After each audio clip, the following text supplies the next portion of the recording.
Nos están acompañando dos profesores de la facultad. Uno es Andrés Molano, que además es el editor general de nuestra revista, y la segunda es Nancy Palacios, que es profesora de nuestra facultad y que también pues tiene mucha experiencia en este tipo de procesos. Mi nombre es Alejandro Cortés y soy el coordinador de investigaciones y publicaciones de la Facultad de Educación de la Universidad de los Andes, y voy a estar un poco moderando este espacio. Siéntanse libres, por favor, de dejarnos todas las preguntas que les vayan surgiendo en el chat. En este momento solamente creo que tienen habilitado el chat, entonces déjennos saber sus preguntas por allí, o al final les vamos a permitir activar cámara y micrófono si prefieren hacerlas directamente. Sin más preámbulo, los dejo inicialmente con Andrés. Muchas gracias, Cristian. Bienvenidos a todos. Muchas gracias por acompañarnos. Bienvenida, Nancy. Muchas gracias por estar con nosotros. Es un placer que nos acompañes y que ojalá podamos hacer una discusión bien interesante a la luz de no solo, digamos, yo siento que como lo ha dicho Cristian, este evento tiene dos propósitos. Por un lado, el propósito de que ustedes conozcan nuestra revista, conozcan las formas en cómo estamos pensando que podemos trabajar con nuestra comunidad académica, y esos son todos ustedes, para poner o para presentarle al resto del mundo nuestra investigación. Y entonces, en ese sentido, lo primero que yo quisiera hacer es presentar un poco algunos de los criterios y algunas de las cosas que hemos pensado desde el comité editorial de la revista para ayudarlos a todos nuestros autores, evaluadores, editores en el proceso. Pero lo segundo es que yo creo también es propósito, y espero que lo logremos, es que podamos tener una conversación que de alguna manera desmitifique el proceso de publicación en revistas científicas. Y esa es, yo creo, que la razón principal que nos hemos unido con Nancy. Este es el segundo evento que hacemos desde la revista, digamos, desde que yo he asumido la dirección editorial. Y una de las cosas que con Nancy hemos discutimos en el primer evento y queremos también un poco elaborar un poquito más con ustedes, es qué realmente ocurre cuando uno presenta un manuscrito. Queremos contarles un poquito de nuestras experiencias buscando desmitificar un poco el proceso. Yo creo que una de las cosas que a mí me ha sorprendido es que a veces en la comunidad de investigación en educación pensamos que pues publicar un manuscrito es simplemente escribirlo y mandarlo. Y entonces en ese sentido con Nancy queríamos compartirles también de nuestras propias experiencias, porque yo creo que nutren este proceso editorial, y hablar con ustedes también de qué es lo que ustedes esperarían de un proceso editorial que los acompañara como autores, pero también como potenciales evaluadores, también como lectores de nuestra revista. Yo creo que podemos lograr esos tres objetivos. Y pues nuevamente muchas gracias a todos ustedes por acompañarnos. Muchas gracias, Nancy, por tomarte el tiempo de compartir con nosotros en la revista también tu experiencia. Muchas gracias a ustedes, Andrés, a Cristian, a Diego. Muchas gracias a todos los que nos están acompañando. Yo creo que ya tenemos ilustración sobre el objetivo. La idea es poder conversar con Andrés, con Cristian, con ustedes sobre unas experiencias que hemos tenido, sobre todo en este año y medio, en un proceso que hemos preparado para MinCiencias y MinEducación, que nos ha dejado mucho aprendizaje precisamente sobre este proceso de escribir en educación. Entonces, muy bienvenidos todos y esperamos desde la Facultad de Educación que este sea un espacio que nos sirva a todos. Muchas gracias, Andrés, Cristian, Diego, por la invitación. Gracias, Nancy. Yo creo que sin mucho preámbulo, yo quisiera proponer estos puntos. Quisiera contarles rápidamente la estructura que nosotros desde la revista y desde el comité editorial de la revista propone para que sus autores utilicen, o les proponemos a nuestros autores que la utilicen para enviarnos a nuestra consideración artículos científicos. Si ustedes no están familiarizados con la revista, los invito a que nos busquen en la página de internet, revistasunidades.edu.com. Ahí van a encontrar la revista Voces y Silencios, revista latinoamericana de educación, y ahí se van a dar cuenta que nosotros recibimos 4 tipos fundamentales de artículos, o tal vez 3. Recibimos artículos de investigación, que es lo que quisiera que nos enfocáramos en el día de hoy. También recibimos planteamientos y reseñas como una gran categoría. Y también recibimos testimonios y recursos, que también es una gran categoría que esperamos esas dos últimas poder abordar en más detalle en un futuro evento. Pero pensando particularmente en artículos de investigación, quisiera compartir con ustedes algunos de las guías que les ofrecemos o que queremos compartir con nuestra comunidad para hacer el proceso editorial un poco más amable y un poco más humano y un poco más cercano para todos nosotros. En segundo punto, como ya les mencionaba, Nancy y yo queríamos compartir con ustedes nuestras propias experiencias de publicación, no necesariamente en esta revista, un poco buscando desmitificar ese proceso. Y en último lugar, quisiéramos también oírlos a ustedes sobre sus experiencias. En la lista de la audiencia sé que hay mucha gente que también ha tenido procesos de publicación en el pasado y nos gustaría conocer y nos gustaría cómo han sido esos procesos y nos gustaría saber también qué esperarían ustedes de un proceso editorial que le ayudara al autor. Que ayudara al autor a contar esa historia como nosotros quisiéramos que se la pudiéramos contar a nuestra audiencia.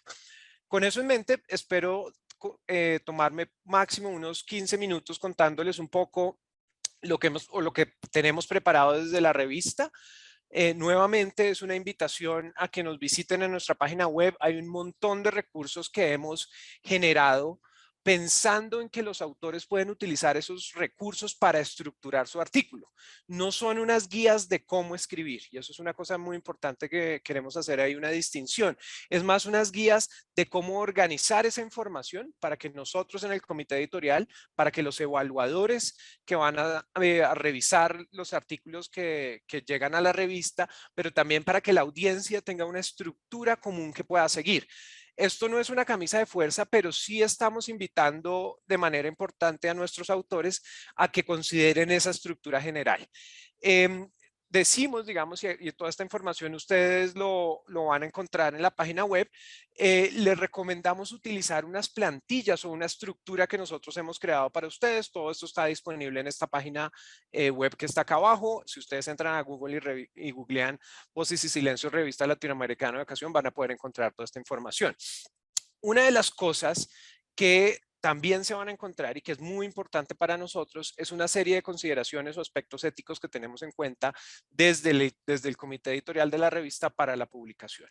Es importante que todos nuestros autores, y yo creo que si ustedes lo miran también desde la perspectiva de lectores o de usuarios de la revista, es importante que todos, digamos, tengamos en mente estos principios.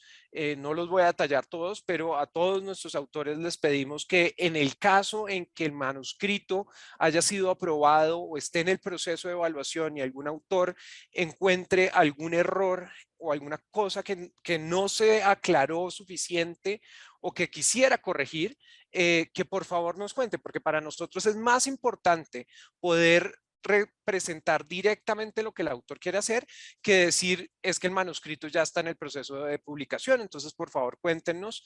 También les pedimos a todos nuestros autores en términos de retención y duplicación de datos, primero en términos de retención, que todos los datos que se utilicen para la construcción de los manuscritos, por favor, los tengan disponibles, tanto del comité editorial como cualquier lector de la revista, y eso también es una invitación a ustedes como lectores, podría requerir esos datos para hacer otro tipo de análisis, para contrastar análisis, para extenderlos a otras investigaciones, y es importante que esas, en el caso que sean posibles, se puedan compartir con otras audiencias. En términos de duplicación de datos, también les pedimos a los autores que sean muy claros cuando fragmentos o pedazos de la investigación que están contando en sus artículos hayan sido publicados en otras revistas, hayan sido publicados en otras revistas o en otros espacios, que nos cuenten, también para que nuestras audiencias puedan ir y contrastar esas fuentes de información. En general, como regla general, nosotros solo publicamos artículos científicos originales, pero también entendemos, y esto es una pregunta que surgió en nuestro conversatorio anterior, que de una sola investigación pueden salir diferentes artículos. Nosotros no tenemos ninguna restricción frente a si de una investigación puede salir 1 o 5 o 10 artículos. Lo que sí le pedimos a nuestros autores es que cuando eso ocurra, por favor nos dejen saber a nosotros en el comité editorial y a nuestros lectores que ese artículo corresponde a un proyecto mucho más grande de investigación que involucra otras publicaciones. En términos de plagio y autoplagio, todos nuestros autores deben, digamos, comprometerse y de alguna manera afirmar frente al comité editorial de la revista, pues que son datos originales, que no se han publicado en otras publicaciones. Acá hay un caso particular de las tesis de maestría y doctorado. Cuando el autor decide publicarlo, lo que esperamos, digamos, su tesis de maestría y doctorado, lo que esperamos es que sea una versión un poquito más elaborada que esos documentos. En general, las tesis no se construyen específicamente como un artículo científico y esperamos que, claro, por supuesto, respondan la misma pregunta de investigación o alguna de las preguntas de investigación que se presentaron en esas tesis, que muy posiblemente van a estar en los repositorios de las instituciones donde se desarrollaron, pero que también nos cuenten que esos segmentos, esas áreas, esas partes del manuscrito, pues también están representadas en esos documentos.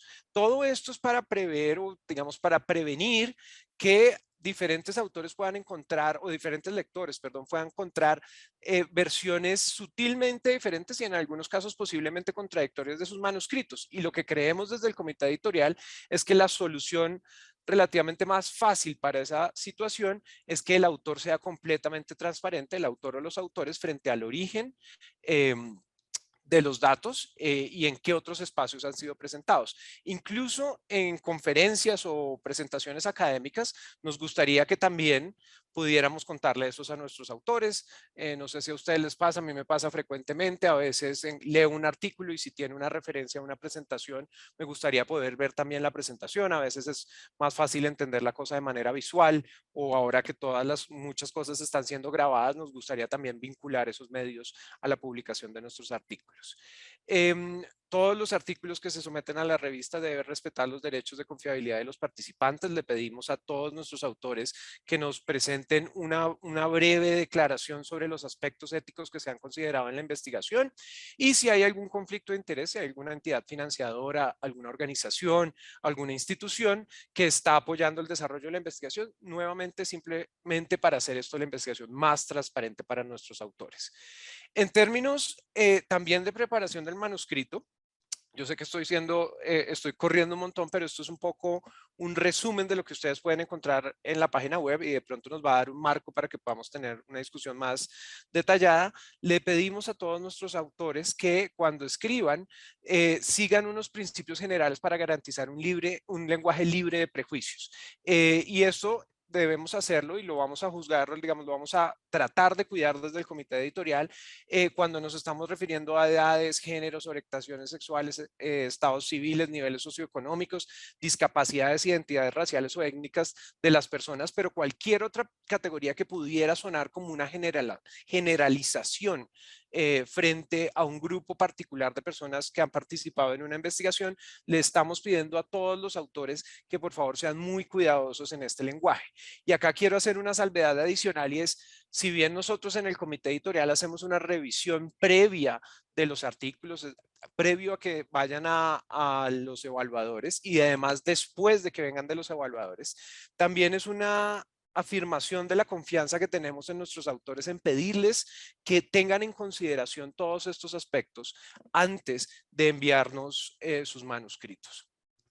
En términos de estructura, para artículos de investigación, estamos pidiéndole a los autores que por lo menos nos deben enviar 2 artículos por separado.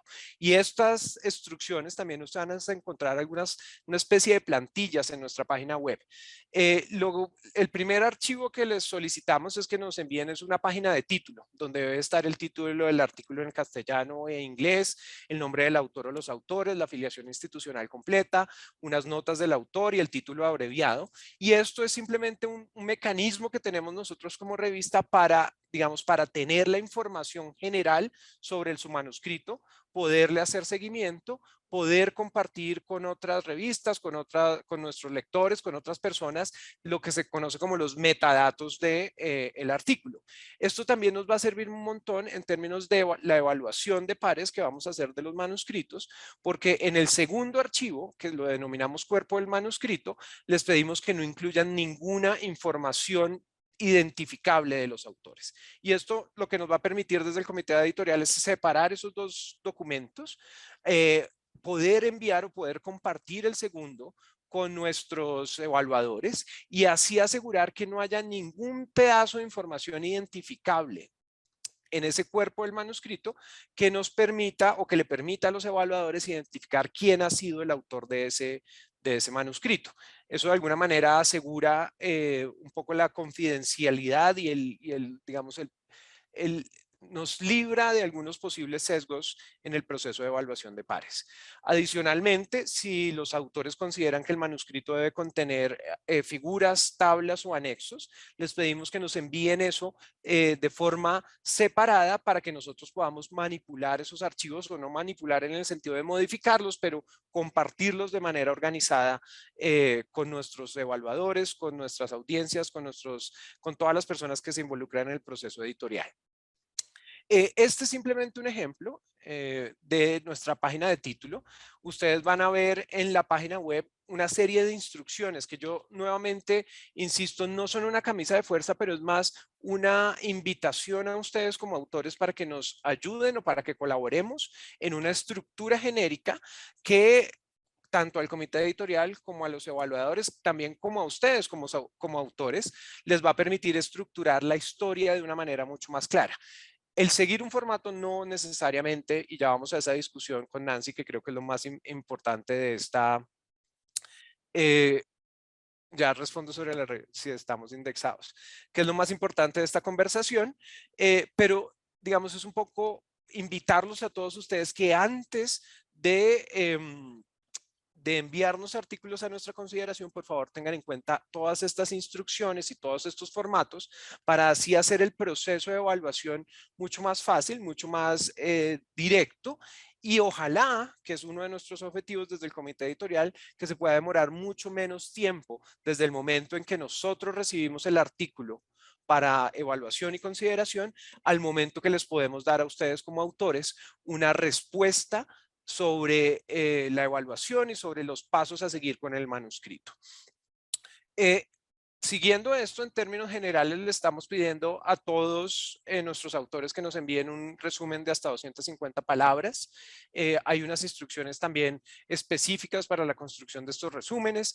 Debe contener por lo menos debe contener al menos el tema de investigación en una oración, los objetivos, incluyendo las principales hipótesis, el diseño muestral y participantes, especificando el tipo y tamaño de muestra y características relevantes como lugar, ciudad, país, sexo y edad, y otros aspectos importantes del método, diseño o instrumentos que se utiliza para hacer la investigación. Les pedimos que en ese resumen también nos cuenten sobre los resultados principales y las principales conclusiones. Esto es una tarea ardua, digamos, desde la perspectiva de los autores, nosotros también lo sabemos, pero este resumen también es lo que nos va a permitir muchas veces a nosotros desde el comité editorial buscar los mejores evaluadores para sus artículos. Entonces ahí también hay una invitación y es un poco que ustedes puedan ver el proceso desde la perspectiva de nosotros en el comité editorial, y es que siempre va a estar en nuestra perspectiva tratar de buscar a las personas que pudieran dar o a los investigadores que pudieran dar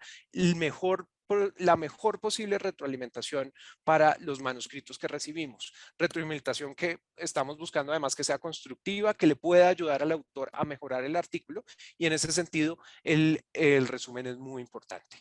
Finalmente, en términos del cuerpo del artículo, los que le estamos pidiendo a todas las personas que quieran compartir con nosotros artículos de investigación es que por lo menos nos cuenten sobre una introducción o nos den una introducción al tema general, que presenten unas preguntas de investigación y posiblemente unas hipótesis frente a esas preguntas de investigación, independientemente de las herramientas analíticas que se utilicen o las orientaciones epistemológicas que guíen la investigación, que nos cuenten por favor de un método o procedimiento que se sigue para responder esas preguntas de investigación, que nos hagan un resumen de los resultados y que finalmente nos inviten a una discusión sobre esos resultados.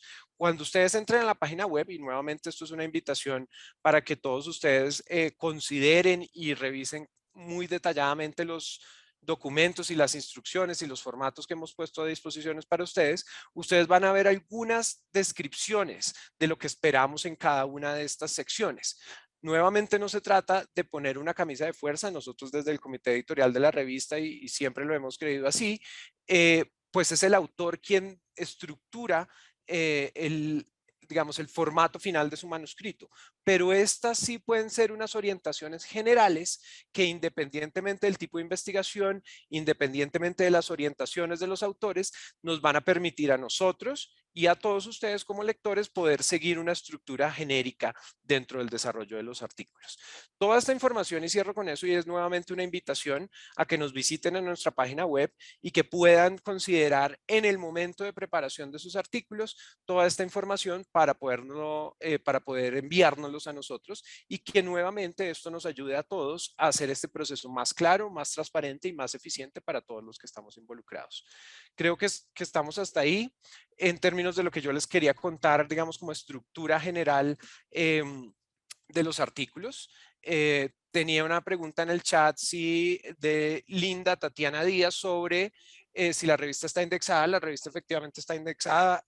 De la última evaluación de Publindex está en categoría C. Eso quiere decir que está en el segundo cuartil de las revistas de ciencias sociales y de educación del país. Acabamos de recibir esa noticia, estamos muy felices, esperamos poderla mantener así por los años que vienen y seguro poder subir en esas indexaciones. Paro ahí, sé que fui a toda velocidad, pero déjenme insistir nuevamente que esto, más que darles a ustedes una guía específica o una camisa de fuerza para la construcción de sus artículos, es una invitación a que nos busquen en nuestra página web, que consulten los recursos que que hemos puesto a disposición para nuestros autores y para nuestras audiencias para la construcción de artículos, y que ojalá los consideren en el proceso de construcción y de envío de esos artículos a nuestro comité editorial. Habiendo dicho eso, yo creo que ahora podemos sí pasar y podemos invitar ya a una conversación un poquito más abierta frente a esta noción de la historia, Nancy, y cómo de pronto desde tu experiencia, y permíteme arranco haciéndote una pregunta, ¿cómo es esto de contar la historia? Y cómo estas herramientas, ayudas, formatos, estructuras, desde tu perspectiva y en tu experiencia, ayudan a contar esa historia. Andrés, muchas gracias. A los que se han ido vinculando, buenas tardes. Yo creo, Andrés, que contar la historia es poder llevar al público en una revista como la nuestra, que es una revista de educación, al contexto educativo. Es decir, que una persona que lee el artículo pueda imaginarse a ese rector trabajando, pueda imaginarse a ese profesor haciendo lo que está contando, pueda imaginarse a ese coordinador organizando su proceso. Yo creo que eso quiere decir contar la historia. También creo que tiene que ver con plantearle a ese público la pregunta: ¿qué es lo que quería hacer esa persona en el contexto educativo? ¿Qué era lo que quería solucionar? ¿Qué era lo que se estaba preguntando? ¿Y qué respuestas me dio? ¿O qué inconvenientes encontró? Una de las cosas que conversábamos con Andrés y con unos colegas en estos tiempos es que a veces cuando uno está contando las cosas en los artículos, uno cree que hay que decir que todo estuvo bien y que todo se solucionó. Y una de las cosas que hemos identificado, que yo he aprendido también en los papers, es que uno puede decir que eso no se logró, que no llegó haciendo hasta cierta parte, y la otra parte queda pendiente, y que el estudio tuvo estas limitaciones porque tales datos no se pudieron encontrar, o el tiempo no alcanzó para hacer todo lo que uno quería hacer. Entonces yo creo que eso es contar la historia completa, con honestidad para el lector, y no sobredimensionar uno los alcances que tuvo el paper. Nos pasa mucho, sobre todo en los trabajos sobre experiencias en el aula. Entonces uno lee lo que hizo el profesor o la profesora y va a los resultados, y hay un montón de aprendizajes de los niños que no se compensan con lo que se está mostrando, y que pues uno que ha estado en el aula sabe que en ese tiempo no se hace todo eso. Entonces es como contar primero es lo que queríamos solucionar, esa pregunta que queremos responder, y ser muy honestos con nuestros lectores en qué se alcanzó y qué no se alcanzó, y y decirlo con toda claridad, como ese es el primer paso de una cosa que se abre más grande, ¿no? Entonces yo creo que eso es contar la historia. Gracias, Nancy. Haces una mención de una cosa que a mí también me gusta insistir mucho, digamos, en mis propias clases de metodología de investigación, pero que surge mucho también en el contexto de la labor editorial, digamos, y es responder la pregunta primero, plantear la pregunta de investigación y segundo, tratar de responderlo de la manera más clara posible. Y esto, yo llevo muy poco tiempo como editor general de la revista, pero una de las cosas que sí hemos visto, digamos, o que yo podría decir que yo he visto, y no sé si tú lo has visto también en tu experiencia, y es que a veces la respuesta a esa pregunta, no sé por qué de alguna manera creemos que tiene que ser en unos términos muy rimbombantes. De alguna manera diciendo esto es la mejor investigación o esta es la mejor posible respuesta que podríamos obtener y de alguna manera perdiendo la descripción misma de esa realidad que buscamos describir. Entonces sí, digamos, no sé si en tu experiencia, y ahorita lo abrimos un poquito a que también nuestras audiencias nos cuenten de sus experiencias, cómo se maneja esa tensión, digamos, dentro de tratar de responder la pregunta y pues hacerlo de una forma que sea clara, que sea dimensionada a lo que tenemos en nuestros datos y en nuestros resultados y que simplemente cuente la historia. Yo creo que detrás de todo esto, y me adelanto un poquito, pero yo creo y les soy sincero en mi propia experiencia, a veces hay un miedo a que si yo digo las cosas de manera más simple, me crean menos académico. No sé si te ha pasado, si lo has visto en otras Sí, experiencias y cómo lo has vivido. me ha pasado un montón, Andrés, y acabamos de entregar en la segunda vuelta de un paper con unas compañeras profesoras. Ujú. Y al terminar, y cuando nos llegó la primera ronda de corrección, nos dimos cuenta que no habíamos respondido a la pregunta nunca. Y somos 5 autoras. Entonces, pasa un montón que uno tiene a veces la pregunta clara, la enuncia en la primera parte del paper y se va por las ramas. A mí lo que más me ha pasado es que nos hemos ido por las ramas y nos hemos perdido en los datos, Mm.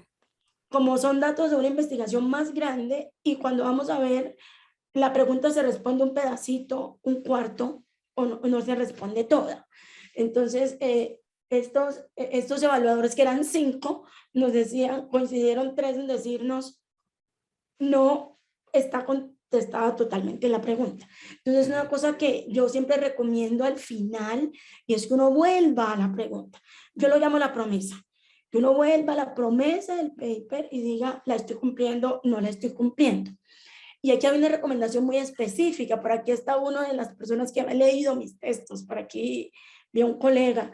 Hemos aprendido mucho, sobre todo en los últimos tiempos, que cuando uno le manda el paper a un par de colegas antes de enviarlo a la revista y esas personas lo leen y le dan comentarios a uno, mejora muchísimo el texto. Entonces, a veces tenemos prisa, tenemos premura, sobre todo cuando esto hace parte de formaciones doctorales, de formaciones de maestría, de becas, porque hay ahí siempre unas presiones institucionales, pero lo que hemos aprendido es que uno ya llega un momento en que no ve. Ya uno no ve todo, entonces mandarle ese paper a otros colegas ayuda un montón, porque esas personas sí que ven lo que uno no ve, y de las cosas que más ven es la pregunta no está bien respondida. Sí. Se responde la mitad o no se responde nada incluso. Entonces esa es otra recomendación muy práctica, y es antes de que usted se decida a hacer el summit, busque un par de colegas que, que le digan con toda la honestidad, así sea su pareja, así sea su familiar, así sea su amigo del alma, que le diga, mire, a esto le falta, a esto le falta, a esto le falta, para que uno pueda sentarse nuevamente y pulir y ahí sí enviar. Y el tema de la pregunta es de las cosas que usualmente no queda cubierto. Sí, yo estoy completamente de acuerdo y digamos desde el lado de editorial que yo casi siempre digo estoy empezando a vivir, pero la realidad es que ya tengo casi un año en este rol. Una de las recomendaciones más grandes que siempre le hacemos a nuestros autores es que ojalá hayan tenido la oportunidad de presentar su investigación en el proceso de construcción del manuscrito, porque eso aclara un montón ¿cómo voy yo a responder esa pregunta? Y lo segundo es lo que tú dices, compartir el manuscrito con alguien, con una o dos personas que no tienen que ser expertos en el tema, pero que sí puedan leer detalladamente ese contenido, ayuda un montón. Y yo no me canso de enfatizar, digamos, desde el lado editorial, lo que eso significa para nosotros y lo que significa eso en términos de prognosis para un artículo. Y es, muchas veces recibimos muchos artículos muy, muy, muy interesantes. Pero siempre al interior de nuestros comités editoriales hay un debate importante frente a eso. ¿Se responde o no se responde la pregunta? Es una pregunta tan ambiciosa que no creemos que se pueda responder en el desarrollo del manuscrito, que a veces de pronto los autores, es mi impresión, y yo estoy seguro que lo he hecho también como autor, queremos abordar una cosa tan grande que necesariamente es imposible darle respuesta a todo eso. Y de pronto, en términos de construcción del manuscrito, es mucho más inteligente, digamos, redefinir la pregunta para que la pregunta se ajuste realmente a la naturaleza misma de los datos y así se pueda contar una historia mucho más directa y mucho más clara. Una de las cosas que a mí también me gusta enfatizar un montón y es, yo creo que en la academia tenemos esta noción de que una pregunta de investigación se responde con una investigación. Y yo creo que eso es muy alejado de la realidad. Generalmente lo que ocurre es que con una investigación avanzamos hacia responder esa pregunta de investigación, pero al tiempo que lo hacemos surgen un millón de dudas más. Y un poco ahí sí, con el gorro de editor, creemos desde esta revista que lo más interesante que le podemos brindar a nuestras audiencias es ese proceso. Es de avanceaste acá, pero mire todas estas otras preguntas que se abren a partir de estos resultados que estamos compartiendo con ustedes. Y eso hace la comunicación mucho más directa y mucho más honesta.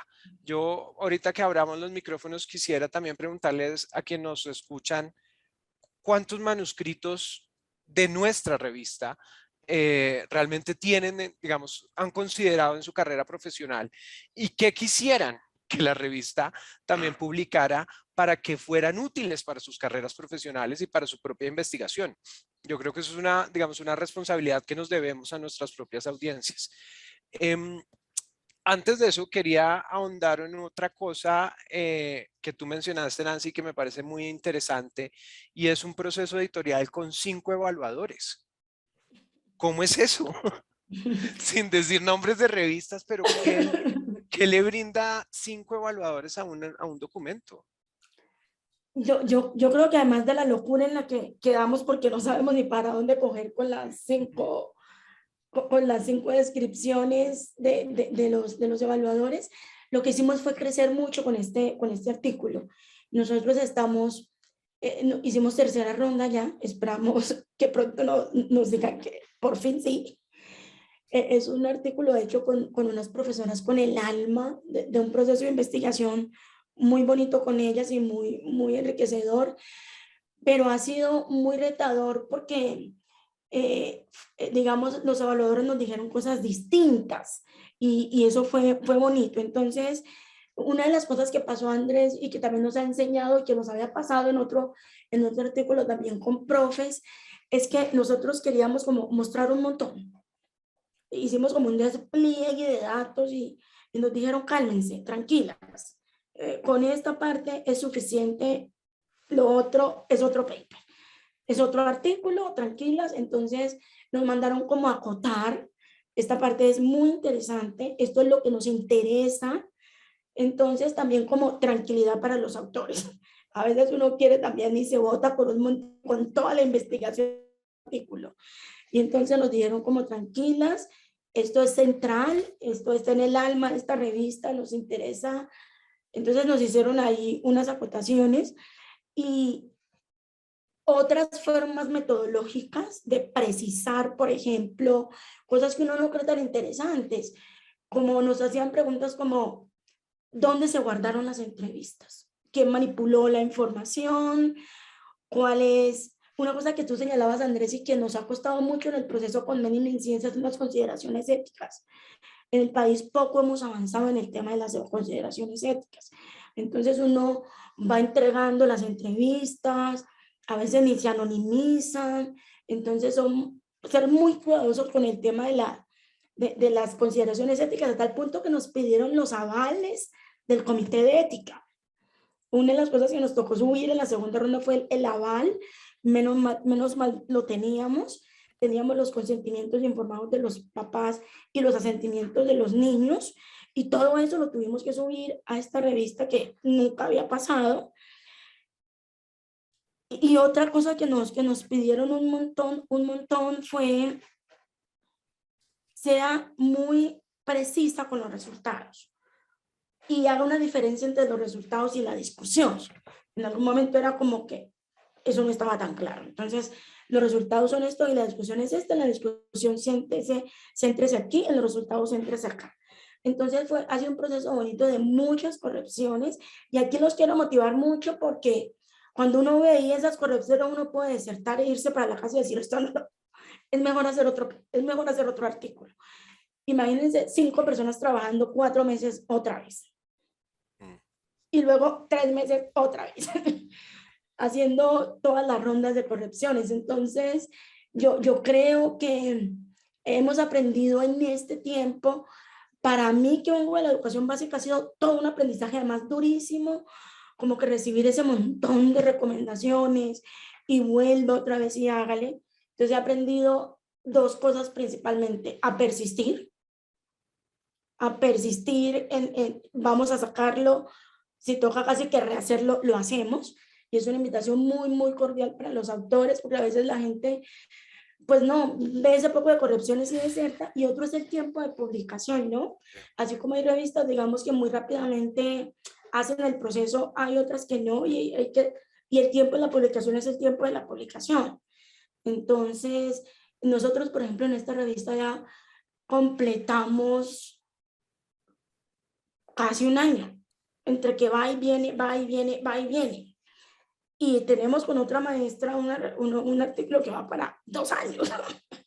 Y va y viene, va y viene, va y viene. Entonces es como la paciencia y la persistencia. No estamos diciendo que aquí vamos a demorar 2 años o año y medio. Yo creo que no es el propósito ni de Andrés, ni de Cristian, ni de Ojos de Silencios, pero sí queremos también ser conscientes que la publicación académica es una cosa que requiere de tiempo. Y eso hay un proceso con los evaluadores, que a veces, aunque los editores se apuren un montón, los evaluadores requieren su tiempo, pues porque hay gente muy ocupada también. Y miren que hemos aprendido una cosa, y es que mientras más hay evaluadores que son muy, muy honestos en el tiempo que evalúan, pero le que hacer un montón el artículo. O sea, hay evaluaciones que así sean muy grandes lo que le escriben a uno y uno termina como, ay, toca volverlo a hacer. Son autores que le dan a uno muchas luces y que cuando uno termina diciendo, tengo un mejor artículo. Sí. Entonces, a veces creo que este tipo de cantidad de evaluaciones y tiempos enriquecen un montón, y hay un poco lo que hay que tener es como la tranquilidad de que estamos en un proceso de crecimiento y en un proceso de aprendizaje. Gracias, Nancy. Mencionas muchas cosas muy importantes. Yo quisiera irme por un lado, si nos puedes contar un poquito más sobre el detalle de las evaluaciones que recibes o que has recibido en tus manuscritos, porque también es una cosa que yo como autor he vivido y que sí quisiera que ese fuera uno de nuestros derroteros, digamos, del equipo editorial, y es que así como en la audiencia tenemos a muchos potenciales autores, ojalá a autores que ya se animaron, yo también quisiera que los mismos autores fueran evaluadores de otros manuscritos, por supuesto. Pero yo también creo que hay una educación que tenemos que brindar también a cómo hacer esas evaluaciones. Nosotros desde la revista, si ustedes lo miran en la página web, hemos generado unas indicaciones para los evaluadores, sobre todo buscando que no sean preguntas de sí y no, sino que sean mucho más detalladas y que inviten al evaluador a dar comentarios que le sirvan al autor. Tú lo mencionabas mucho en el último pedazo de tu intervención, que esas intervenciones o esas evaluaciones nutren el artículo. ¿Tienes en mente algunas o alguna estructura que tú hayas dicho, pucha, esto sí, esto, gracias? Porque sé que es un montón de trabajo, sé que es un trabajo no pago, sobre todo en general para los evaluadores, pero que lo están haciendo con muy buenas intenciones para mejorar el artículo. ¿Tienes alguna experiencia de eso? Sí, hay como dos cosas centrales, Andrés. Una es la alineación del artículo. Es decir, que la pregunta, la revisión, los datos y tus conclusiones tengan una línea. Es decir, que eso sea como claro y que uno pueda ver esa alineación desde que empieza el paper hasta que termina, desde que uno empieza a leer el artículo hasta que termina. Yo creo que tiene que ver con el título de la conversación y es contar la historia también. Es decir, que la persona, es como cuando uno lee una novela o como cuando uno lee una crónica, y es que eso tenga un hilo conductor claro. Eso siempre son recomendaciones, sobre todo cuando uno está empezando.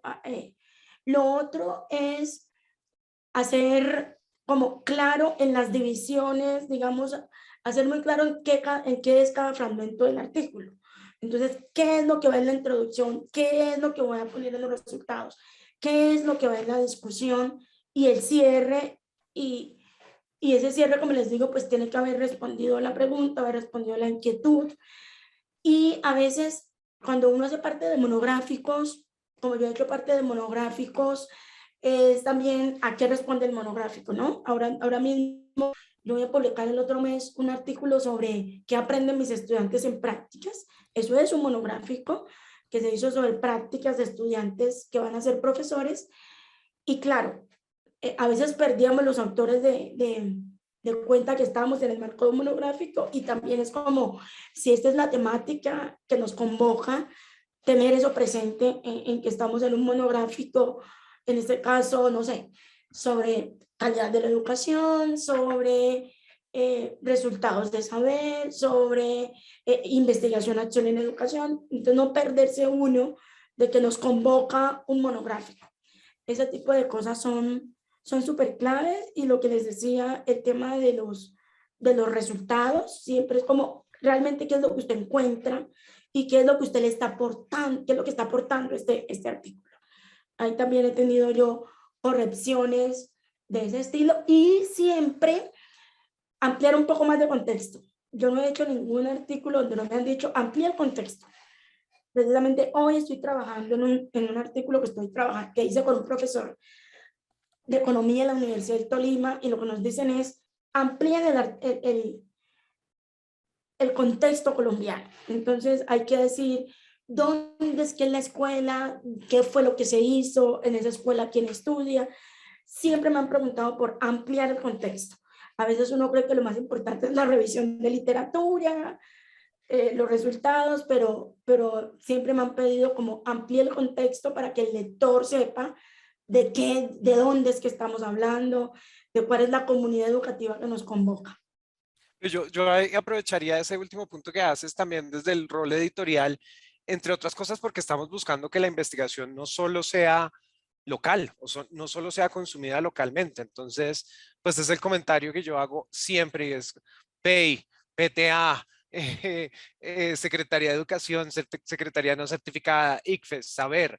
Todos esos son El términos que de estrato pronto, socioeconómico, el lo estrato pregunta todo el socioeconómico, mundo, porque como eso es que, una mala invención que colombiana. tiene un sentido para nosotros, digamos, porque vivimos en esa realidad, pero alguien en México, alguien en Argentina, pues no le va a haber mucho sentido. Y un punto yo creo que es muy importante para los autores, es para pensar es cómo consumiría esta información o qué necesitaría saber yo si estoy leyendo sobre un artículo que ocurrió en Bangladesh o que ocurrió en Jordania o que ocurrió en Argentina. ¿Qué información necesito para que me quede claro qué es lo que está pasando allá y realmente quiénes son esos niños, quiénes son esas escuelas, quiénes son esos profesores? Y yo creo que es un punto bien interesante para que nuestros autores lo consideren. Yo quiero abordar un último punto, Nancy, y quiero, antes de que lo abramos o abramos la discusión a nuestra audiencia, y es 3 rondas de evaluación. Tú esperas que esta sea la última. Eh, la anécdota que quería compartir es que también yo tengo 2 artículos de mi producción que creo que son los mejores que he escrito. Y uno de esos fue en una edición especial que se llevó 4 rondas de revisión, fueron cerca de 2 años, y un poco me hiciste pensar un montón con la idea de persistencia. Cuando uno le llegan esos comentarios, uno muchas veces dice como ya no más, ya no más, por favor, pero yo creo que también como autores tenemos que tomarnos un tiempo y sobre todo si está muy claro del comienzo, y vuelvo a hacer mi cuña para nuestros autores que también esperamos nos acompañen como evaluadores, sobre todo si los comentarios y la evaluación no es simplemente un muy chévere, muy interesante, sino mire, en la página 23 cuando usted dice y afirma esta cosa, usted lo ha considerado a la luz de esta otra teoría, o la investigación más reciente que yo conozco en ese campo sugiere esta cosa, sus resultados le dan otra cosa. ¿Cómo conciliamos esos resultados? ¿Son muestras diferentes? Bueno, todo este tipo de discusiones. Yo creo que eso pues me resonó mucho de esa experiencia. Espero que no se te vaya para una cuarta evaluación. Pues la otra cosa que yo quería cerrar, y no sé si tengas experiencias de esas, el otro artículo de mi producción que yo considero muy cercano a lo que a mí me gusta hacer, pasó por 9 revistas antes de encontrar una casa.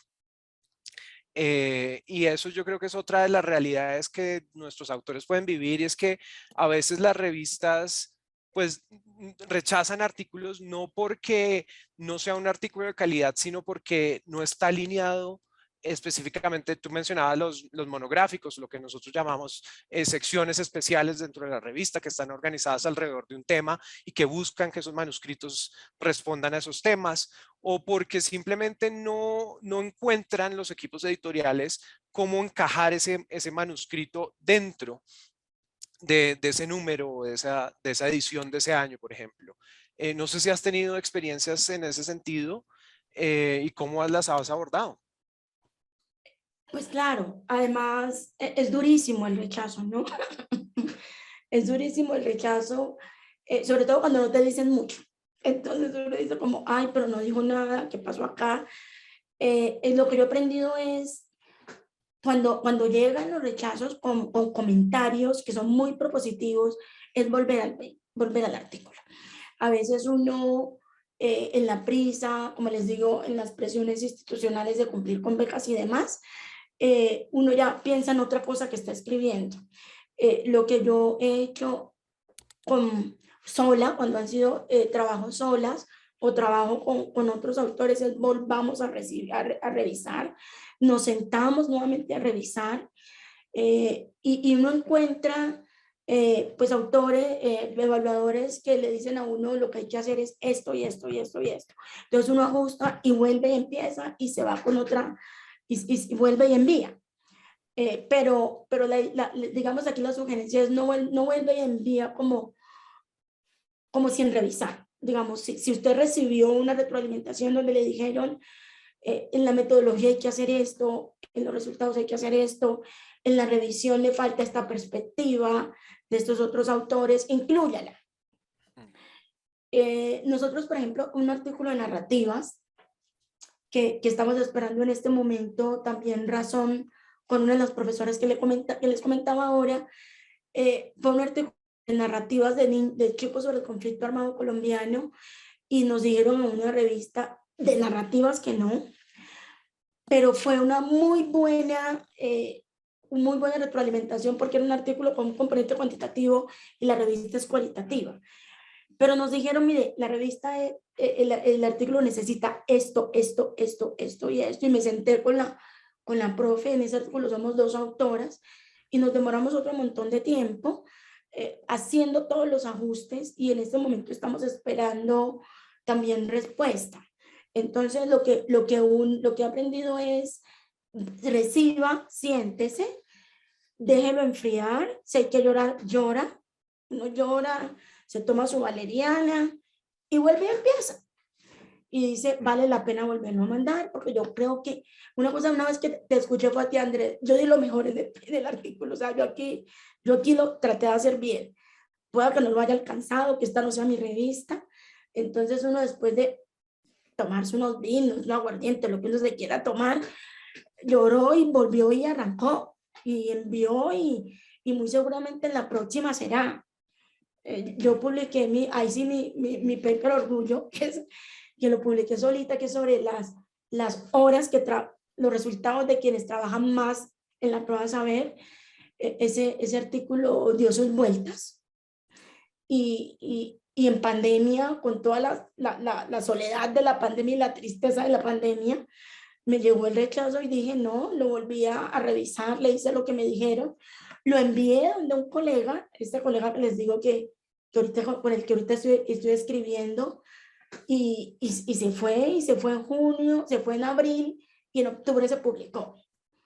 Y fue ahí sí rápidamente porque yo creo que tomé el tiempo de dejarlo enfriar, y el día que dije lo retomo, lo retomé y se fue. Entonces es como con toda la tranquilidad cuando uno cree que ha hecho un trabajo honesto y que le ha puesto como el alma a su artículo, léalo, ajústalo y vuélvalo a mandar y dele la oportunidad nuevamente. Sí, yo simplemente quiero enfatizar una cosa que estás diciendo y yo creo que también es importante que la gente lo sepa desde la perspectiva de un comité editorial y es una vez un artículo pasa una primera ronda de revisión, yo creo que desde nuestra perspectiva, yo puedo hablar por la revista de nosotros, ya hay un compromiso de la revista con la publicación de ese artículo. Y muchas veces los autores, y un punto de lo que mencionabas, Nancy, muchas veces los autores dicen, no, pero es que me están dando 4 semanas para enviar las revisiones o las correcciones y yo no alcanzo. Ese es el momento particular, ese es el momento especial para decirle al editor o al comité editorial, oiga, necesito 4 semanas más. Y yo se los aseguro que desde una perspectiva de comité editorial vamos a hacer el esfuerzo de decir, bueno, ¿cómo cuadro esta cosa?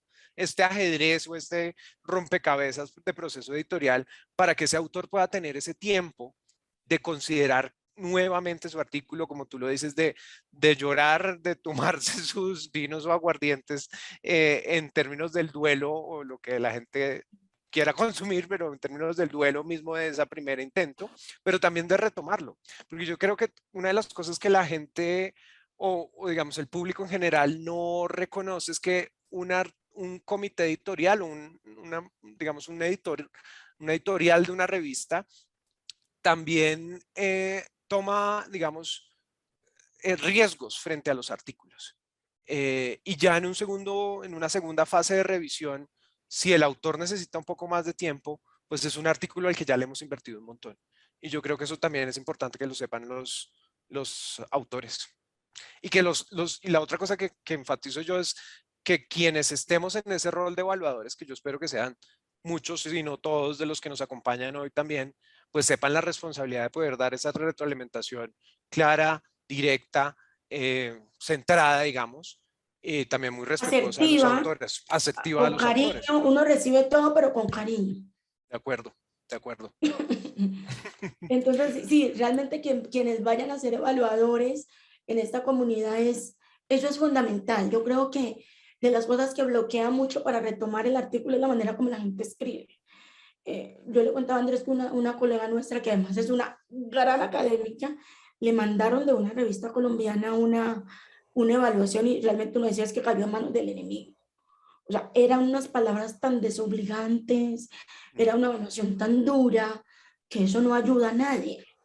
Entonces, yo sí les diría a quienes están a quienes asuman ese rol de evaluadores, que les llegue la evaluación de una persona, tomarse el tiempo de hacer un trabajo honesto de la evaluación, y si no, uno no lo acepta. A mí siempre que me mandan una evaluación, hay 3 o 4 revistas a las que evalúo frecuentemente y además me ha servido mucho, y les quería decir eso, me ha servido mucho ser evaluadora para poder aprender en los últimos tiempos a hacer mejor mis trabajos. Y es ser cortés y ser asertivo con quien recibe la evaluación, porque quien recibe la evaluación, así uno haya hecho un paper que tiene mucho por mejorar, pues le metió su cariño, le metió su vida, le metió su tiempo. Entonces la manera como le escribimos a la persona que recibe, eso es importante para que la persona persista y quiera continuar con esta revista o con otras en su propósito. Eso es bien importante y sobre todo, pues tiene que ver con el principio básico de los seres humanos, y es tratar a los demás como nos gusta que nos traten, ¿no? Es un principio básico de humanidad. Súper. Completamente de acuerdo, Nancy. Muchas gracias. Yo quisiera, tenemos tal vez media hora, pero sí quisiera oír a quienes nos acompañan. Yo creo que espero que haya sido tan enriquecedora y divertida la conversación para ellos escucharla como, pues como yo me he divertido y compartiendo este momento contigo. y espero que tú también, pero creo que es momento de que nuestras audiencias también nos cuenten de sus experiencias. Yo creo que nos cuenten también de sus dudas, de qué quisieran saber de un proceso editorial, qué quisieran saber en términos de nuestras experiencias personales o profesionales en términos de contar esa historia. eh, ¿Qué necesitan de nosotros como equipo editorial también para apoyarlos en términos de sus publicaciones? Entonces creo que Andrés, un poco antes de abrir el micrófono, habían dos preguntas en el chat. sí, La primera era con relación a la grabación, si la pueden tener disponible. Sí, sí, yo la creo que sesión se está debemos poner grabando. esta y la anterior disponible en la página web de la revista. Yo creo que es lo más fácil que podemos Listo, hacer. yo Nos gestiono. demoraremos un La par vez de días, pasada pero lo que hicimos fue enviarle a quienes estaban inscritos la sesión, la grabación. Entonces yo creo que vamos a hacer lo mismo y vamos a buscar la forma de alojarla dentro de la página de la revista. Y la segunda pregunta que estaba pendiente es con relación a la extensión máxima del artículo pues para publicar en Voces en sí, la revista latinoamericana. eh, yo diría que son 30.000 palabras. Digamos, esta es una discusión que nosotros siempre tenemos. Nunca vamos a rechazar un artículo porque tenga 30.001 palabras o porque tenga realmente 40.000. Sí es una cosa de eficiencia en la comunicación, eficiencia en el lenguaje y sí tenemos un proceso al final de corrección de estilo que muchas veces reduce el manuscrito. Eh, yo no quisiera poner, es decir, más allá de ese límite, no quisiera poner otras limitaciones, otras recomendaciones, porque sí creo que lo más importante que estamos o que quisiera que nos enfocáramos en este momento es en el autor presenta y responde y discute una pregunta de investigación. Eh, yo, digamos, a veces dudo cuando eso se toma 50.000 palabras, 100.000 palabras ya es casi un libro, pero de 30 y 40.000 yo creo que estamos bien. No creo, y se los digo con mucha sinceridad, que en este momento el comité editorial de la revista esté, y espero que en ningún punto esté, en el punto de decir, se pasaron por 2.000 palabras, no lo consideremos. Yo creo que todos los artículos que nos llegan lo consideramos. Un rango aproximado que nos parece adecuado son entre 30 y 40.000 palabras. Esa sería mi respuesta a esa. De pronto más adelante ponemos otras guías y les dejaremos saber, pero por ahora es esa.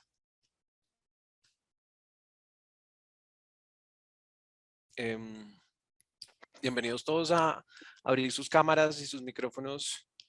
Veo muchas caras conocidas, otras que me gustaría conocer, pero digamos, a compartirnos de sus experiencias editoriales.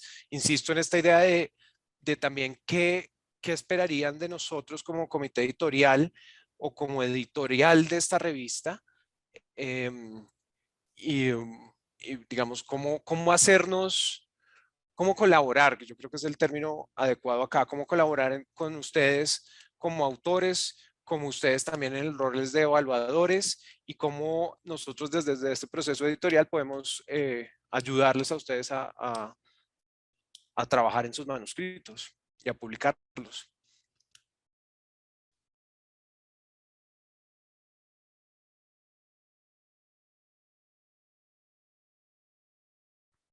¿Qué más cosas acá en el chat?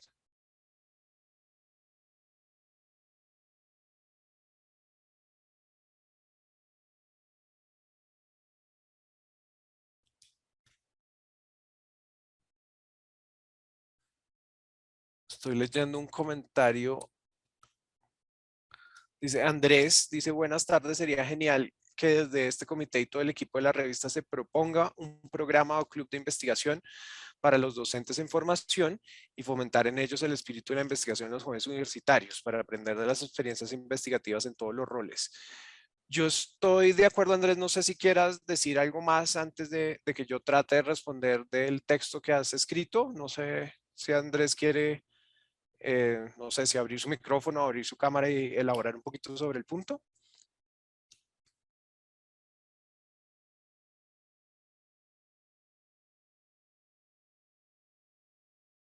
Ok. digamos, mi reacción inicial es, yo sí creo que, pues digamos, es parte de los grandes retos. No me deja hablar. Ah, Cristian, ¿estamos seguros de que nuestros participantes pueden activar sus micrófonos?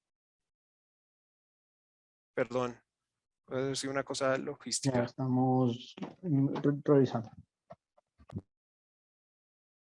Perdón.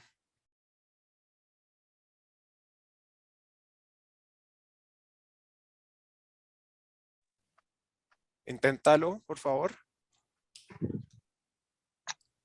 Aló, muy buenas tardes. Hola. ¿Me escuchan? Sí, señor.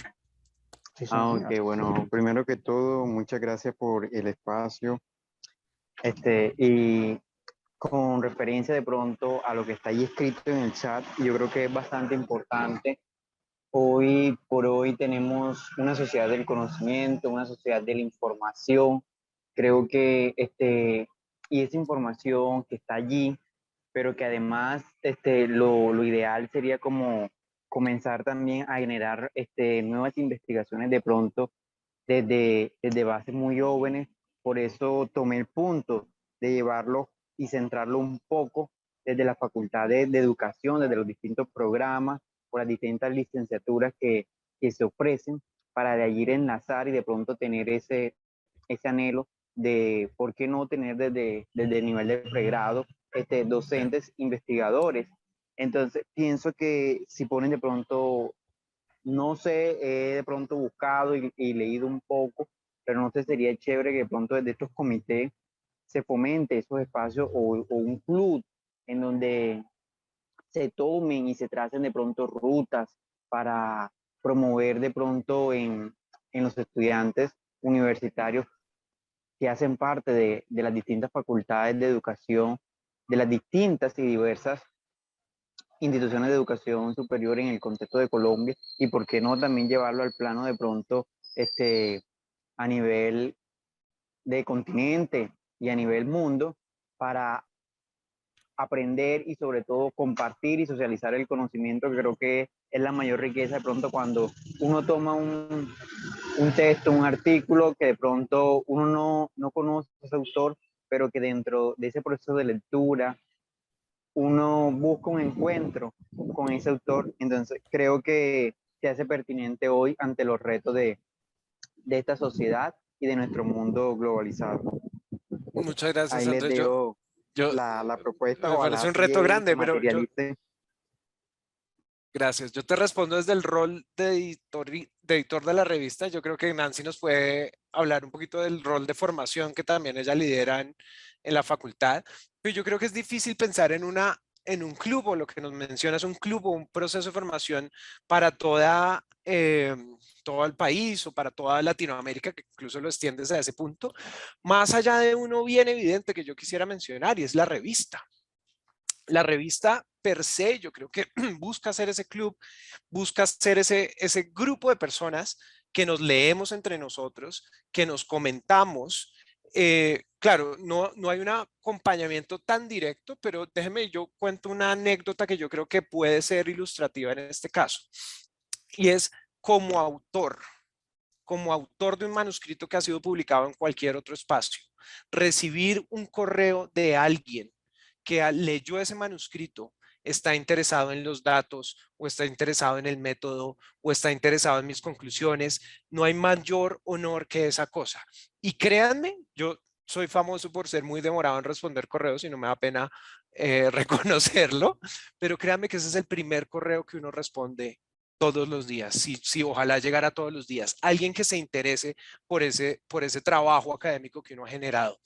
Y eso, digamos, lo traigo a mención, Andrés, y todos, porque yo sí creo que esa idea de ese club, pues es el club que lo construyen los mismos lectores en colaboración con los autores, en colaboración que ojalá, digamos, el comité editorial de la revista, yo creo que tiene ahí más, es un proceso de arbitraje, de buscar los mejores emparejamientos o un poco de un seleccionador de qué es lo que yo creo que sea más interesante para mis audiencias, pero las audiencias también deberían decirme, mire, yo quiero leer esto para que eso ocurra, para que uno se motive. Y yo me acuerdo mucho de cuando yo estaba, tú mencionas el pregrado, a inicios de mi formación, La primera vez que uno lo hace, uno le da pena, porque uno dice, no, yo que lo voy a escribir a Nancy, que ya vive, si yo fuera un estudiante de pregrado, ella va a estar súper ocupada, ella es súper interesante, súper importante, nunca me va a responder.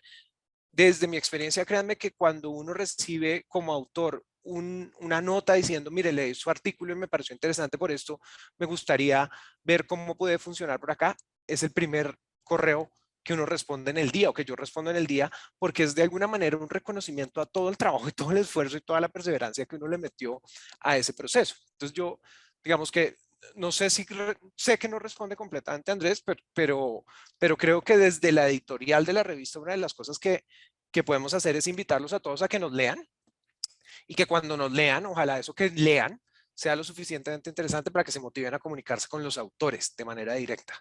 No sé, Nancy, si tú tienes... Sí, yo complementaría un poco, Andrés, lo que dices, es con una invitación a los estudiantes de pregrado a unirse a sus profesores y escribir con ellos. Y eso sí, en toda parte sabemos que hoy en día, que la gran parte de las universidades queremos ser universidades de investigación.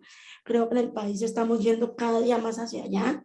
Los resultados de las convocatorias de MinCiencias, las indexaciones de las revistas, todo nos está mostrando, incluso que el país ha ido avanzando. Entonces, yo sí creo que unirse a sus maestros de pregrado, ir a las investigaciones, y ahí mi recomendación un poco, Andrés, es ver esos otros espacios de formación que las universidades están ofreciendo y que las revistas ofrecen.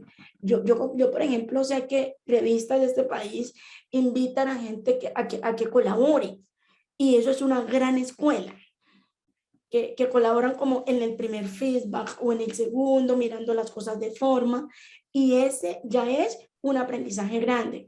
Ir con los maestros y participar de las investigaciones, eso es un gran aprendizaje. Entonces, todo lo que pasa más allá de las clases, y eso es a partir de mi formación como normalista y como licenciada, que se los cuento, cómo sirvieron un poco de espacios que no eran precisamente la clase, para empezar a escribir, para empezar a unirse a los eventos académicos.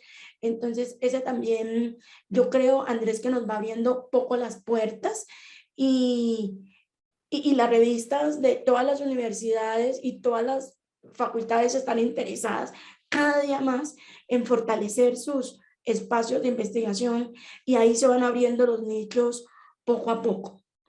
En algunas partes están ya más abiertos que en otras, pero yo pienso que ahí hay unos grandes espacios que nos va formando como investigador, con esos investigadores que nos enseñan desde ponernos a hacer tareas pequeñas, pero ahí vamos aprendiendo poco a poco, pero a paso firme.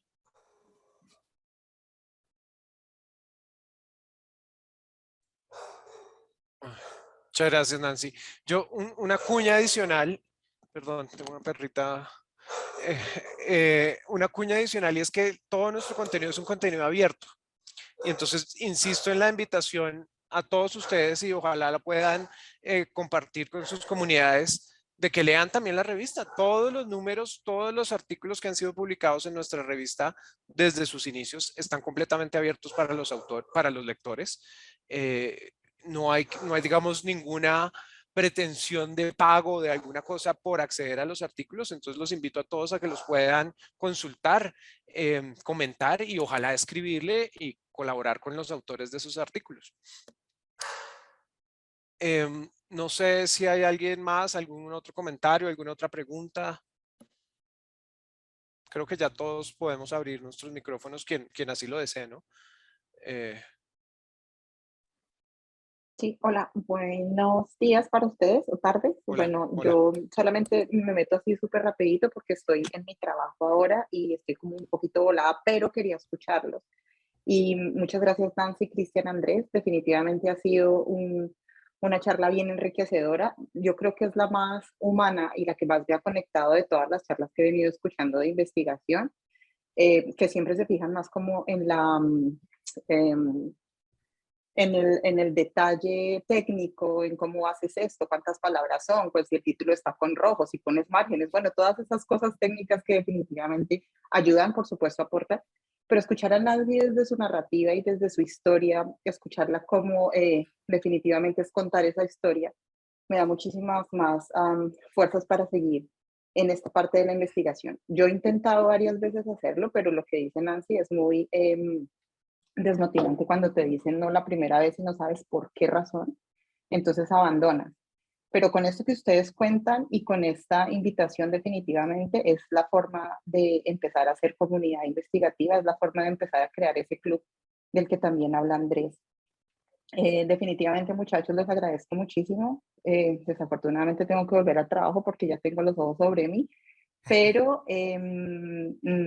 definitivamente quisiera, si es posible, que sigan haciendo más de estas charlas, más de testimonios, sobre todo desde los autores, cómo ha pasado desde que empezaron a escribir, desde el planteamiento de la idea, de cómo esas preguntas de investigación se van desarrollando, si es desde la primera idea que tuvieron en mente y cómo se fue como dando ese proceso para que nosotros quienes estamos como empezando en este capítulo podamos tener esas experiencias de forma más cercana y de primera mano, más que las tecnicalidades, porque definitivamente tú lo googleas o vas a la revista, a la página web y lo puedes mirar punto por punto, pero esta parte humana, esta parte a la que Nancy se refirió y la que Andrés también enfatiza bastante es lo que hace falta en este círculo de investigadores, que a veces parece que solamente es leer y automáticamente escribir. No, creo que todos nosotros pasamos por ese sentimiento de frustración, de no saber hacia dónde vamos, de si definitivamente voy en el camino adecuado, si voy a ser lo suficientemente inteligente para que alguien me lea, o si definitivamente tengo que abandonar. Entonces, bueno, mil gracias, les agradezco, les envío un abrazo muy grande y nada, voy a promocionarlos por estos lugares en donde me encuentro. Nosotros, los colombianos en el exterior, a veces también tenemos mucho miedo de publicar, sobre todo porque no estamos haciendo investigación en Colombia propiamente. Y a veces como que decimos, uff, como que no quepo. Pero escuchándolos a ustedes, pues chévere. Chévere por el ánimo, chévere por todo lo que están diciendo. Muchas gracias por tomarse el espacio y espero que sigan haciéndolo. Y por supuesto que soy fan número 1. Muchísimas gracias. Que tengan buena tarde. Muchas gracias, Claudia, por los comentarios, por las flores. Esperemos que muy pronto recibamos un artículo de tu autoría o en el que participes en colaboración.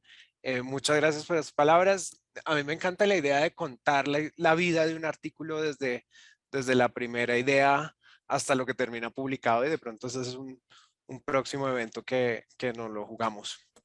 Prometo que alguno de los que estoy esperando, haciendo así, ayúdenme a rezar. Y si alguno de esos sí que estoy esperando, prometo contarles Buenísimo. paso a paso las lágrimas que ha costado y todo. Ya Nancy quedó fichada para nuestro próximo evento con ese artículo. Sobre todo, Claudia, porque, y yo quiero, no quiero parecer que le estoy dando cepillo a Andrés y a Cristian, pero nosotros en esta facultad, que si ustedes saben, como facultad tenemos unos años de nacimiento, que hemos querido que esta revista, que sí trae una trayectoria grande, que la ha hecho gente con mucho cariño, siga avanzando. Queremos avanzar desde este tipo de cosas. Muchas de las revistas han avanzado desde rechazar los artículos y hacer sentir a la gente como que de lo que tú haces, no.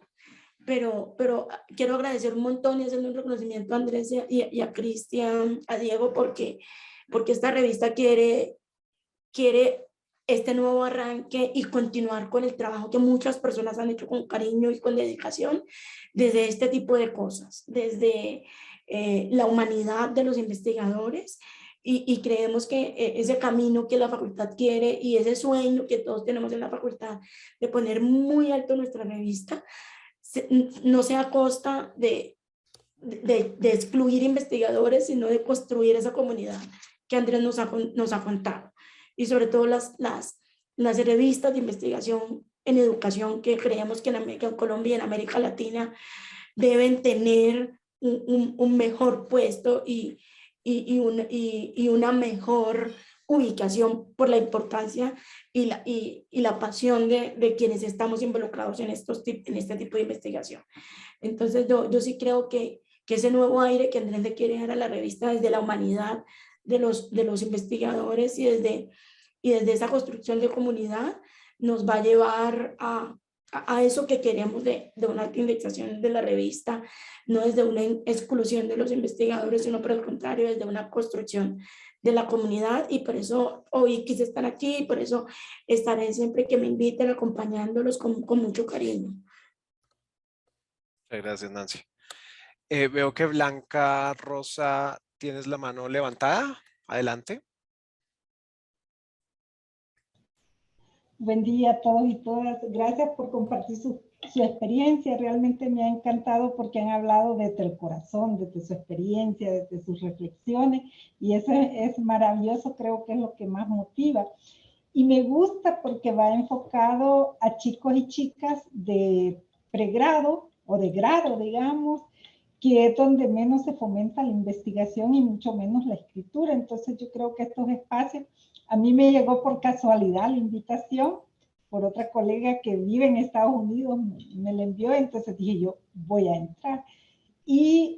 Pero sería bueno también estos espacios, invitarlos para que estén nuestros estudiantes de las asignaturas de investigación, ya sea cualitativa o cuantitativa, para que estos espacios sirvan para motivarles, para incentivarles a escribir, a investigar, porque por ejemplo aquí yo les estoy acompañando desde El Salvador, Centroamérica, y es una deuda que tenemos en el campo de la investigación, y no solo de estudiantes, sino también de profesionales ya con maestría, doctorado o posgrado, digamos. Entonces, yo creo que estos espacios son importantes, irlos abriendo a los jóvenes que ahorita están en la formación de todas las áreas, ya sea técnicas o del área social, para que vayan motivándose a realizar investigaciones, porque sabemos que solo a través de la investigación vamos a ir transformando realidades y también la vida de las personas. Entonces, les felicito por este espacio. Y algo que me encantó, así, les digo, me encantó, es ver esa actitud, la parte socioemocional, el cómo ustedes contestar a los estudiantes, motivarle, o sea, porque eso también es importante, y no solo para la investigación, sino que en todos los espacios de nuestra vida, la actitud con que nos enfrentamos a nuestros estudiantes puede coartarles o puede motivarles a seguir. Entonces, eso me pareció fenomenal, fantástico, y les animo a que lo sigan practicando en todo lo que hagan como profesionales, porque a veces podemos tener muchas capacidades técnicas, pero si no tenemos esa habilidad de relacionarnos, de comunicarnos, de sentir, de ser empáticos, podemos coartar y limitar a que muchos jóvenes, en este caso, se animen a escribir y a investigar. Muchas gracias y les felicito. Adelante. También ustedes son muy jóvenes todavía, tienen mucho que dar. Adelante. Gracias por esas palabras, Blanca Rosa. Claro que cualquier audiencia está bienvenida y ojalá nos pueda seguir acompañando en nuestros futuros eventos y en compañía de estudiantes en formación en los distintos niveles. Yo creo que también eso es una cosa que a veces nos venden muchas otras fuentes, y es la investigación y las revistas científicas son para una audiencia hiperespecializada. Y yo quisiera que la revista de nosotros la leyera cualquier persona que se interese por los procesos de educación, y no hay personas que estén más interesadas por los procesos educativos que las personas que los viven. Y muchos de ellos son jóvenes, niños, niñas y adolescentes viviendo esas cosas en su realidad, y ojalá en algún momento podamos contar con ellos como autores. Sería una cosa muy interesante para la revista. Linda Tatiana, ¿tienes la mano levantada? Sí, buenas tardes, ¿me escuchan? Sí. Bueno, yo soy estudiante de pregrado, estoy en mi último semestre, estoy realizando mi trabajo de grado, prácticamente ya está hecho, simplemente estoy en proceso de revisión. He participado en varios eventos, la Universidad del Sucre, la Antonio Nariño, y así en varias. Y lo estoy haciendo con otro compañero. Entonces nosotros pues vamos a comenzar a escribir nuestro primer artículo. Y pues me interesó mucho esta reunión y pues tengo una pregunta, me da hasta pena decirla, no sé, Adelante, sin porque pena. estamos haciendo un resumen y en la parte de la discusión nos las mandaron a corregir como 3 veces y no nos ha quedado muy claro esa parte. Entonces yo quería preguntarles para ustedes como que qué tienen en cuenta, qué qué evalúan ustedes en esa parte precisa en la discusión, porque es lo que siempre nuestro tutor nos ha evaluado y criticado. Yo de mi perspectiva, de pronto Nancy tiene una diferente, pero antes de eso yo sí quisiera invitarlas, motivarlas a que nos consideren como un posible lugar en donde publicar esa investigación cuando la finalicen. Y no duden en hacerlo Sí, y no claro, duden. obviamente. Bueno, en términos de la discusión, digamos, en términos generales, yo lo que esperaría que un artículo hiciera es que primero que todo resumiera rápidamente los resultados centrales.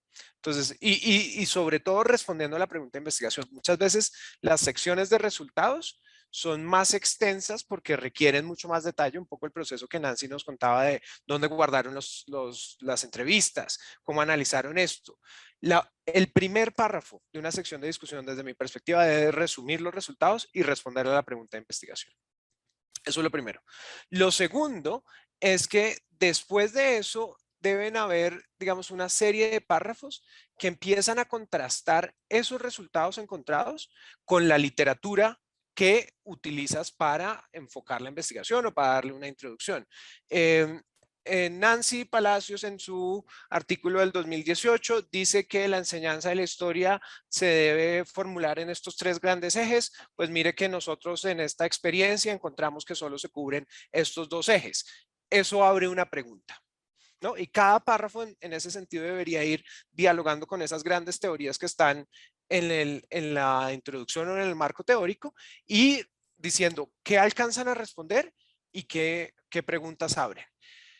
Generalmente en la discusión a mí me gusta insistirle a mis estudiantes, digamos, ya no tanto como editor, pero que también nos hablen de las limitaciones de la investigación, qué cosas se quedaron sin cubrir, qué decisiones se tomaron en la investigación que no permitieron hacer esto o que permitieron hacer esto, pero no esta otra cosa, y cerrar fundamentalmente con direcciones a futuro. Y es la pregunta, yo creo que la puedo decir en este contexto. Yo he participado en algunos comités de selección de profesores para ser profesores en la universidad donde nosotros trabajamos. Y la pregunta que a mí siempre me gusta hacer es, ¿cuál es su siguiente investigación? Porque ahí es donde uno ve la imaginación, o desde mi perspectiva, la imaginación de un investigador. Entonces, a los artículos a mí también me gusta, a mi gusto personal, eso no es una receta, que terminen con unas direcciones a futuro. Mire, yo ya hice todo este proceso, gasté unos años de mi vida en esta investigación, haciéndola, escribiéndola, compartiéndola, pensándola. La próxima investigación que yo haría sería por este lado, porque de aquí aprendí esto y quisiera moverme en esa dirección. Yo creo que esos son como los elementos que yo diría son importantes en una discusión. Espero te sirvan, Linda. No sé, Nancy, si tú quieres complementar, Exacto, debatir. Andrés. Pareces uno de mis 5 correctores últimamente. Fue copiado lo que nos dijo. La única que yo le agregaría a Linda es que en esos párrafos de diálogo con otros autores que dice Andrés, podamos decir nuestros hallazgos, con quién dialogan y con quiénes no. Entonces, por ejemplo, hay unos hallazgos. Por ejemplo, nosotros en un paper, un artículo que yo publiqué sobre desarrollo del pensamiento histórico en niños el año pasado, con una experiencia de 4º de primaria, decíamos, por ejemplo, cuáles de esos resultados coincidían con otros trabajos sobre el desarrollo del pensamiento histórico de niños de primaria en Colombia y en otros lugares, y cuáles no. Por ejemplo, para nosotros fue importante entender que los desarrollos en lectoescritura son determinantes en el desarrollo, en la historia, y que las experiencias de los niños que han vivido el conflicto armado son distintas. Entonces, claro, si uno compara eso con niños que no han vivido el conflicto armado, encontramos ahí algunas diferencias. Entonces, es como decir, mire, esto que encontramos dialoga con lo que encontró Saiz, con lo que encontró Colomer, con lo que encontró fulano aquí, allí y más allá, pero es distinto a lo que encontraron en esta parte. Y eso tiene que ver, y eso puede tener que ver con que son personas que son contextos no afectados por el conflicto, son niños con estas otras características, son escuelas con estas otras características. Entonces, porque claro, eso lo que te hace es abrir los otros caminos de investigación, porque en lo que ya sabemos que estamos avanzando, usualmente, digamos, se aporta un campo, pero hay cosas que encontramos que abren nuevos caminos. Y en esas discrepancias con esos autores, entre las cosas que estamos encontrando como hallazgos, como resultados, se abren esos otros campos. Entonces, sería la única, aportarle solamente a la de Andrés y eso, Linda. Digan qué cosas están encontrando que son distintas a lo que otras personas han encontrado, tanto en Colombia como en otros contextos. Y siempre dialogar con otros contextos. Súper. Muchas gracias. Muchísimas gracias. Ah, ok. Esperamos tu artículo. Sí, muchísimas gracias. La verdad, el profesor es muy exigente. Nos dijo pues, que en 20 días teníamos que tener el borrador hecho y estamos corriendo. Por eso, pues, quería hacerle esas preguntas, que es lo que tenía más o menos en duda. Muchísimas gracias, la verdad. Mucha suerte. Tenemos tiempo, yo creo que para una última pregunta. No sé si alguien, o comentario, no sé si alguien más... Antes de cualquier cosa, muchas gracias a todos ustedes por su participación, su perseverancia en este conversatorio hasta el final. Esperamos poder hacer muchos otros de este estilo. Si tienen preguntas, dudas, sugerencias, escríbanos, por favor. Y estamos en contacto, pero no sé si alguien quiere una última intervención, quiere una última palabra.